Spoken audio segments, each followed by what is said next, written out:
Heart attack म्हणजे काय? तर ते रक्तपुरवठा होऊ शकणार नाही आणि त्यावेळेस ते हृदय काम करू शकत नाही. त्यावेळेस म्हणतो आपण की पेशंटला हार्ट अटॅक आलेला. LDL that is low density lipoprotein, that is bad cholesterol. तो HDL जर कमी असेल म्हणजे तो व्यक्ती एक्सरसाइज ॲडिक्वेट करत नाही आहे. हे दुसरं म्हणजे काय जेनेटिकल रिझन्स आहेत? जेनेटिकल रिझन सुद्धा एक खूप महत्त्वाचं कारण आहे. हे जेनेटिक प्रॉब्लेम हार्टचे जे आहेत ते रिव्हर्स करता येऊ शकतात नाही, रिव्हर्स तर करता येऊ शकत नाही. आणि ECG नॉर्मल असताना सुद्धा हार्ट अटॅक येऊ शकतो. माझा ECG नॉर्मल म्हणजे मला हार्टचा काहीच प्रॉब्लेम नाही असं नक्कीच नाही. हे फार मोठं मिसकन्सेप्ट.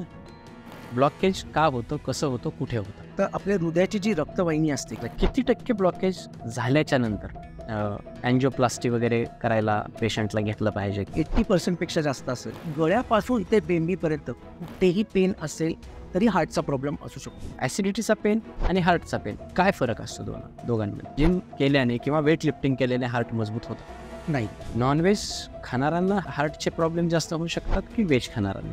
काय फरक आहे? म्हणजे तुम्ही जसं त्या खाद्यपदार्थ बनवताना त्याला जास्त महत्त्व आहे. ऑइल आमच्या याच्यामध्ये असं म्हणतात द लेसर द पेन. महिलांमध्ये हार्ट अटॅकचं प्रमाण जास्त आहे की पुरुषांमध्ये, आणि ते का? कधी चालायला पाहिजे? की स्मार्ट वॉच वगैरे याच्यामधले ECG, BP, हार्ट रेट हे नॉर्मल असतात का किंवा बरोबर असतात? न कुठलेही स्मार्ट वॉचेस जे आहेत, वजन आणि हार्ट प्रॉब्लेम्स याचा काही संबंध आहे? ओबेसिटी आणि कोलेस्ट्रॉल हे दोन्ही वेगळ्या गोष्टी आहेत, वेगळे मुद्दे आहेत. असं अँझायटीमुळे छातीत दुखू शकतो. हे एक विशेष चक्रव्यूह आहे खरं म्हणजे 50 रुपयामध्ये एखाद्याचा जीव वाचू शकतो. नक्की.